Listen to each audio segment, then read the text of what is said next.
Welcome everyone to the KO Kitchen. I am so excited today because my special guest is Kelly from the Hellenic Odyssey. Welcome, Kelly. Thank you, Christine, for having me in your kitchen today. It's a real honour. I am absolutely delighted. I've been waiting for this day for a very long time. Kelly is the creator of the Hellenic Odyssey, a website where she shares her passion for all things Greek, for her spiritual homeland of Greece, for Greek food and Greek cultural experiences. Kelly offers online and in-person cooking classes, so get onto her website and book into those. Today, Kelly is here to share one of her favourite Cretan treats, the Cretan Bougatsa. Kelly, tell me about the Cretan Bougatsa. So the Cretan Bougatsa is something that I've been eating ever since I was a little girl and I first went to Crete with my grandmother. It's a recipe that differs quite a lot from the traditional Bougatsa that you'll find in the north of Greece in Thessaloniki, where that one is filled with a sweet semolina custard. This one is quite different as we are filling it with 3 different types of cheeses. So that's really interesting. So this is a savoury Bougatsa. Well, actually, it's not considered a savoury Bougatsa because when it's served, we sprinkle it with cinnamon and also granulated sugar. Okay, so that's a little bit unusual. It's very reflective of the Cretan cuisine, which is a combination of sweet and savoury in the one dish. Wow. So when do people actually eat this Bougatsa? So Cretan Bougatsa is made very early in the morning in bakeries in Crete. And there's 2 types of people that will consume the Cretan Bougatsa. Either the people that have been out partying all night and want to have something freshly made in the morning at 6 o'clock, or the elderly that are having their breakfast and their coffee will go to the bakery and get their Cretan Bougatsa. That's beautiful. I can just see the 2 different groups intermingling. Yes, absolutely. Wow. Is there any place in Crete that has like the best Cretan Bougatsa? So one of the most famous Bougatsatica is Iordanis Bougatsa, which is also found in Kanyam. Okay, looking forward to going there one day. But in the meantime, we're making it here, so let's get going. What do we do first? We need to get our bechamel sauce ready. So not only are there 3 different types of cheeses in this Bougatsa, we are going to make it even creamier by making the bechamel sauce. So we need to dilute a little bit of the milk that we have set aside with the corn flour into a paste consistency. Once that's been diluted, we will then take it over to the stove with the remaining milk and stir until it thickens and bubbles. Okay, let's do it. How much milk do we have? So we have 200 ml of milk and 20 grams of corn flour. All right, let's do it. So I'll only use a small portion of the milk. And just using a fork to combine that until it becomes a nice smooth consistency. And there's no more lumps of corn flour. Which is just about there. Great, all right, let's get to the cooktop and keep going. So step 1 in making your bechamel sauce is to pour your milk into your saucepan.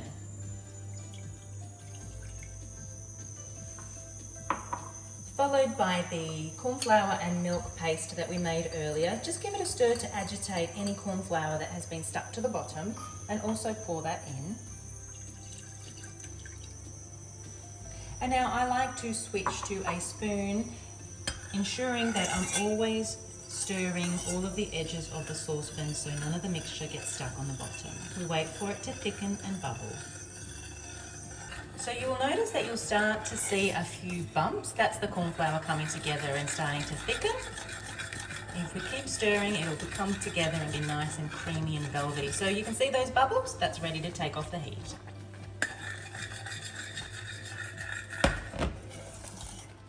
Now at this point, you also add the 20 grams of butter.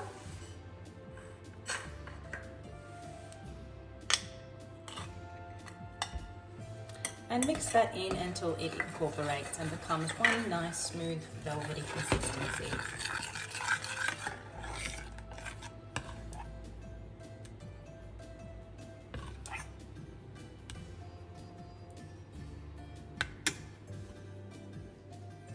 We've made our bechamel sauce and it's time to make the filling. Kelly, what do we do? So normally if you were consuming Cretan Bougatsa in Crete, it would be filled with a Cretan mizithra. Now Cretan mizithra is very similar to ricotta, but in Crete it's made with goat's milk, whereas here it's made with cow's milk.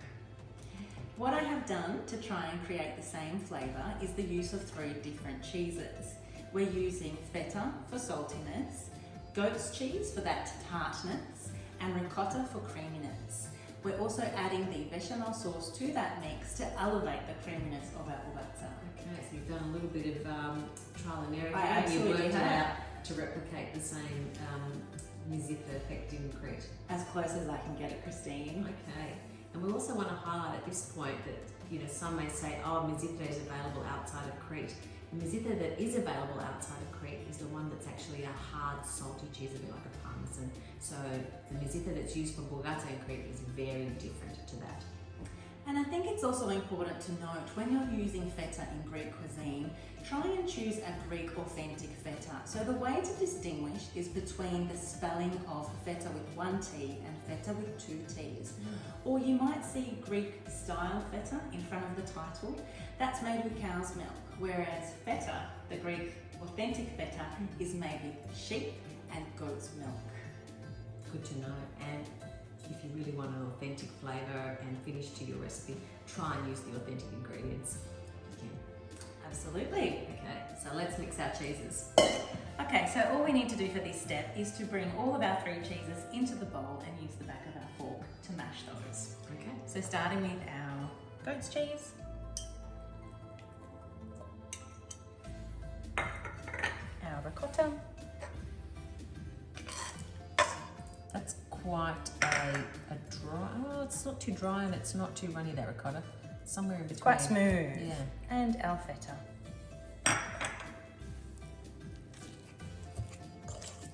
How extraordinary is cheese? We have 3 white cheeses here, all different in texture, all different in flavour and consistency. Cheese is really an amazing food. And I think this Cretan Bougatsa is a cheese lover's dream. So that's basically done. Now, we don't add any salt because we are serving this as a dessert. So there's enough saltiness in that feta for a savoury hit. That's all well combined and ready for the bechamel to be added in. Okay, let's do it.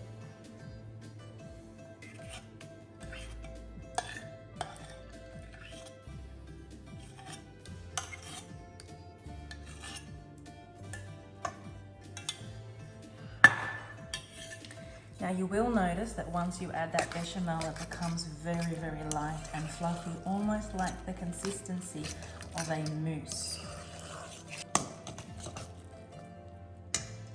And that's our mixture ready to go. Yum. Do you ever just spoon that and eat that?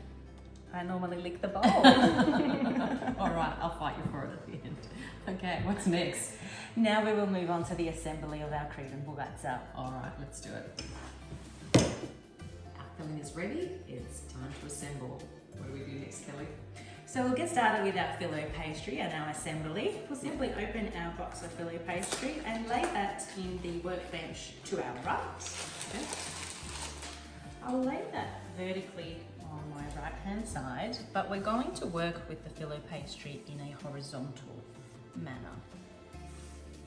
Now we're going to use 4 sheets per parcel. So let's get started. Let's go. We'll take our first sheet of Fillo Pastry and lay it out in front of us horizontally. We're going to use our melted butter to cover the whole sheet of Fillo Pastry. We're going to repeat this process 3 times.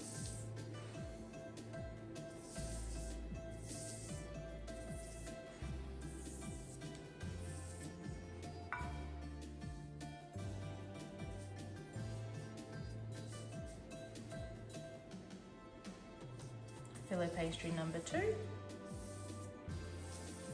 Fillo sheet number 3. We lay that on top of our other 2 in a horizontal manner. And we continue with our buttering. So how much butter did we have to begin with? Do we use all of it? So we've melted 100 grams of butter and we've used the clarified part only. Okay, so we've ended up with a bit less than 100 grams. Exactly. So now we move our 3-stack pile out of the way Okay. and bring in our fourth sheet, which is also our final sheet. But we're going to do something a little bit different to this last sheet. We're only going to butter 1/2 of the fillo sheet, so the left side. And then we're going to take the right side of the sheet and fold it over to the left. So we end up with 1/2. Okay. We then butter the bottom half of our sheet. And we're going to fold the top down. So we end up with a 1/4 sheet. So what this sheet does is it acts as extra support for our Bougatsa custard to sit on. Okay. So let's bring in our 3-stack pile. Yep. And then we place this 1/4 sheet into the center of our 3-stack pile, and our bechamel sauce will sit in the center here. Okay. So now it's time for the filling. So we divide this in 2.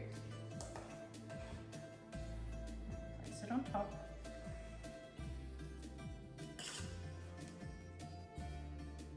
And then just using the back of a spoon, smooth that out. It's quite dense and firm. Yes. So do you normally like dip your fingers in at this point and eat some of this custard, this filling? Absolutely, go for it. And then what we do is we start closing up the Bougatsa parcel. So starting with the one side, folding just to the center, and then we want to butter this panel.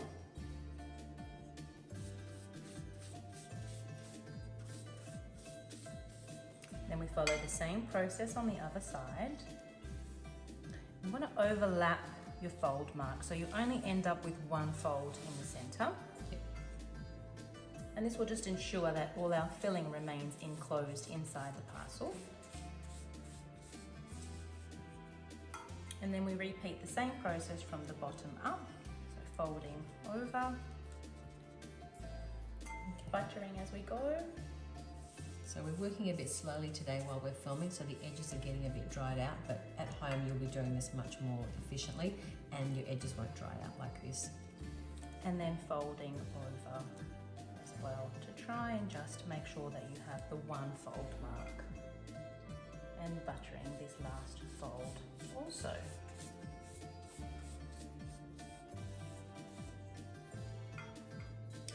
Now this is ready to be flipped over onto our tray. Okay. We've got our little flipper here. So just pop it in the corner. Just acts as a bit of extra support, and then very quickly and swiftly we flip. And the last step is just to make sure that we butter the top layer as well.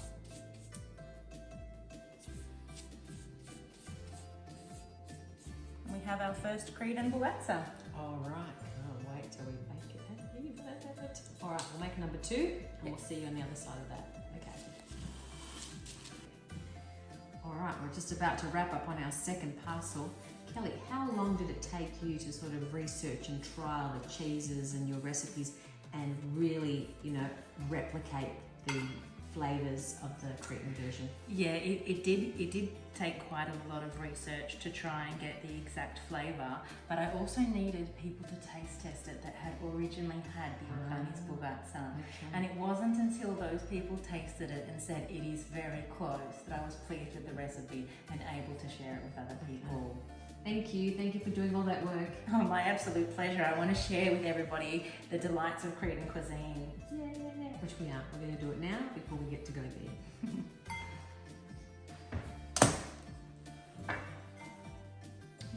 Always want to make sure that you butter all of your fillo.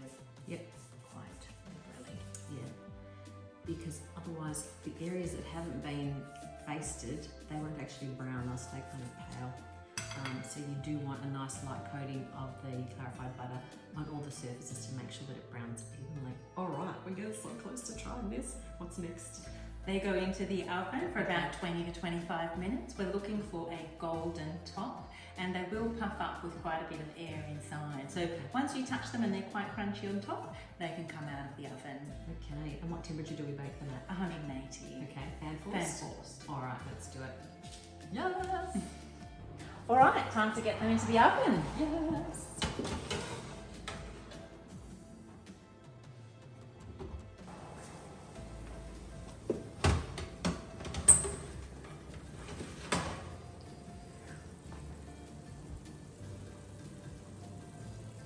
Okay, our beautiful Bougatsa parcels have been baked to golden brown perfection.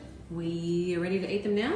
No, we need to let them rest for 10 minutes, Christine. I know you're excited to dig in, but the reason why we let them rest is so that the filling can set a little bit. Okay, I'll have to be patient. Okay, see you back in 10. The moment has arrived. The Bougatsa has been cooling for 10 minutes, maybe more, and it's ready to prepare for serving. So we'll go ahead and show everyone how it should be cut traditionally. Okay, you mean that's not all for me? Sure, why not? It's not an individual serve, Christine, so it is meant to be shared. We're going to chop it into 8 pieces, the way that you would find it in Crete. Okay. Do you think you All could right. share? I'll try. Alright, so let's get that onto our chopping board. Like to use a nice sharp knife. We're going to go just into the middle once, and then we're going to cut in 3 lines across so that we end up with 8 portions. Right, little pillows. Yes. 8 little pillows. All right, and we put those on the plate? Yes. All right, let's do it.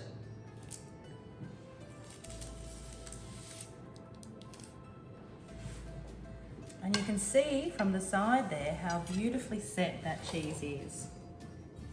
Mm-hmm. You should smell these.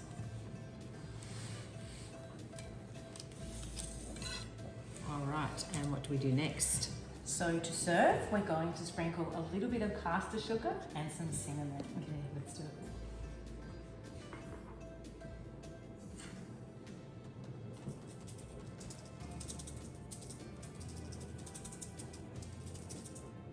That should do it. Thank you.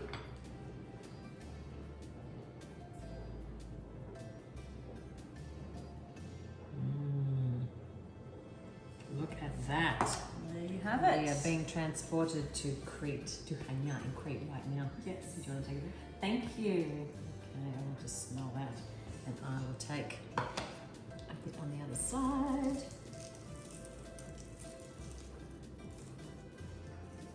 So this is exactly the way it should smell. It's like Crete on a plate. Yeah. All right. Kali Orexi. Thank you, Kelly. You go. Whoa. Easy wheezy.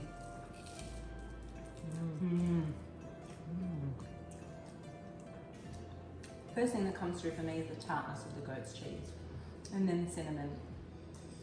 Tart, but smooth and sort of a mixture of sort of creamy, custardy kind of texture there. And then you get that beautiful sweetness from the sugar and the aromas of the cinnamon coming through. This is beautiful. I love the combination of savoury and sweet. Zito e Crete. Enjoy, everyone. Thank you. Thank you so much, Kelly, for sharing this beautiful recipe. My absolute pleasure. Okay. Thanks for having me, Christine. A delight, a delight to share this experience with you. Thank you. All right, thank you everyone. Please let us know if you make this recipe. Leave feedback on either one of our social media platforms, on our websites, or email us, anything. We'd love to hear from you. And in the meantime, Kali Orexi, Kali Orexi.